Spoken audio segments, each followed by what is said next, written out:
सकाळचे 6:30 वाजलेत आणि आपल्या गॅलरीतून हे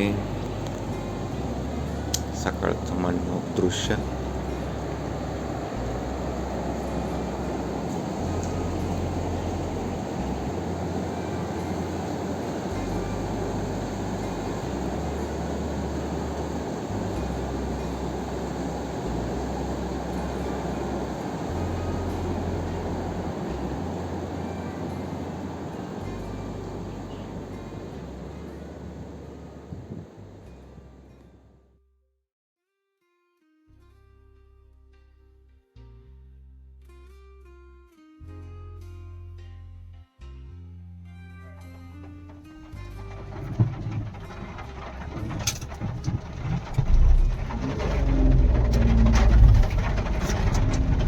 फुल पाऊस आहे मित्रांनो. आणि आपल्या पुण्यासारखं किंवा इतर ठिकाणसारखा पाऊस नाहीये इकडं. सुरू झाला की एकदमच सुरू होतोय, म्हणजे काय कळायलाच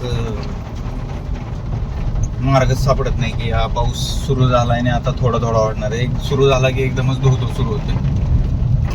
आपण MTDC कडून आता खाली चाललेलो आहे समुद्राच्या बाजूला. पाण्यात काय जाणार नाहीये आपण, बघूया की काय परिस्थिती आहे. पण समुद्राच्या किनाऱ्यावर जाऊन पावसात एक चहा तर बनतोच. एक तरी चहा घेऊया खाली जाऊन. जायचंय कुठं आपल्याला? नमस्कार मित्रांनो, आपली दुसऱ्या दिवसाची सुरुवात आहे. सकाळी लवकर आवरून आपण ग्रामदैवत वेळणेश्वरला आपण दर्शनासाठी आलेलो आहे. आतमध्ये दर्शन आपण घेतलेलं आहे आणि प्रचंड मनमोहक असं मंदिर आहे इथलं, पाहू शकता.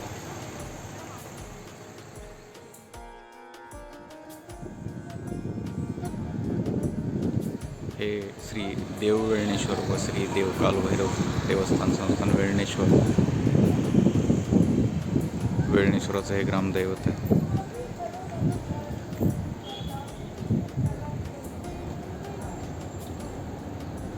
हे श्री देव परशुरामेश्वराचं एकदम जुनं असं मंदिर आहे, कौलारू मंदिर आहे मित्रांनो, बघत असाल तर. आणि या बाजूला कालभैरवनाथ आणि इतर मंदिरं आहेत.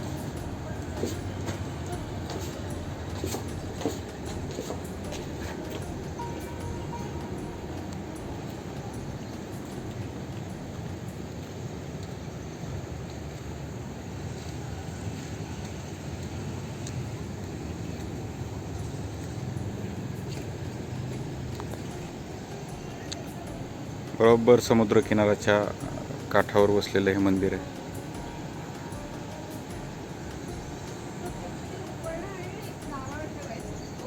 या मंदिराच्या मागेच समुद्रकिनारा आहे.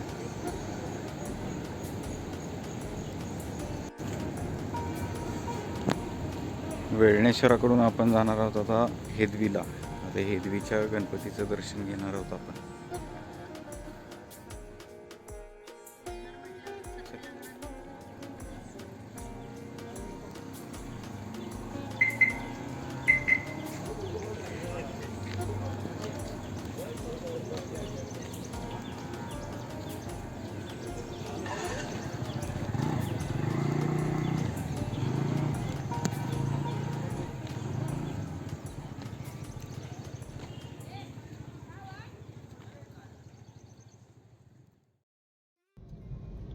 वेळणेश्वराचं दर्शन घेऊन आपण आता दशभुजा गणपती हेदवीला निघालेलो आहे. वातावरण एकदमच चेंज होत आहे. ऊन पडते, पाऊस येतोय आणि पावसाळ्यात भयानक गरम होतंय.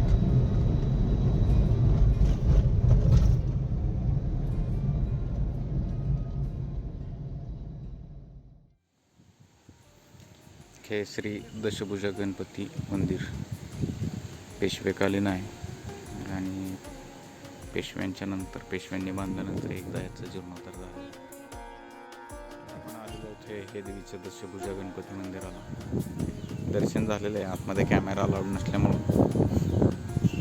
आता आम्हाला हे दर्शन झाल्यानंतर बाहेरून दाखवायला लागतं.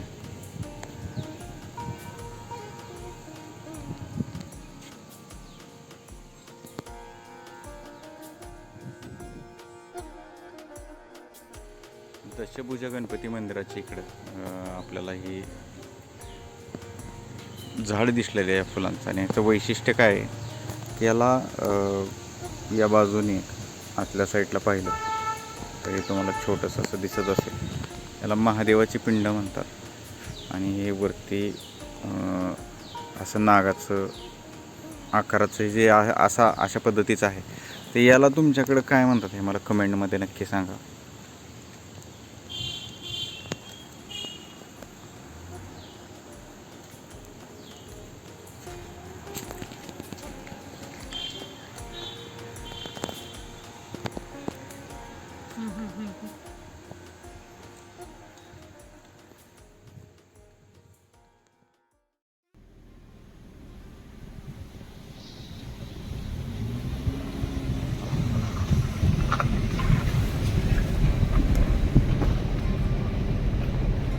पावसाळ्यात शांतता आहे पण कोकणात, आणि झऱ्यांचे आवाज येत आहेत पाण्याचे, बघितलं का? हो.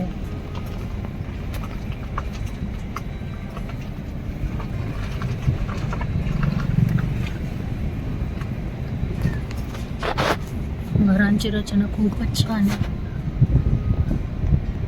कौलारू चिरांची घरं, फणस.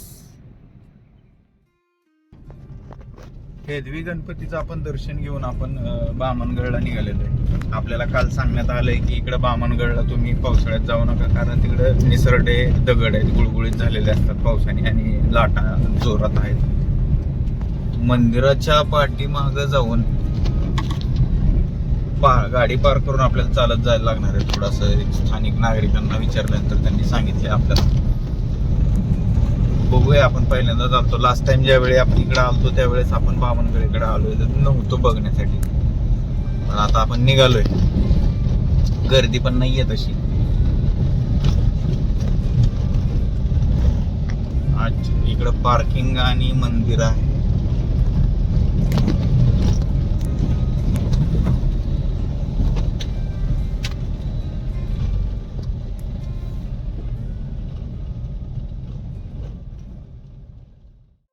आपण आलेलो बामणगडीला. बामणगडीला या ज्या लाटा आहेत समुद्राच्या, या लाटा या बाजूला अशी एक गळ आहे, त्या गळीकडून वरती उसळल्या जातात, आणि ती खूप मोठ्या प्रमाणात जोरात वरती उसळली जाते ती लाट. तुम्ही बघू शकता इथं समुद्र किती उधाणलेला आहे आणि किती जोराच्या लाटा आहेत या समुद्रात. गळीकडे दाखवा.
हे आपलं आलेलं आहे मालवणी जेवण, मालवणी चिकन.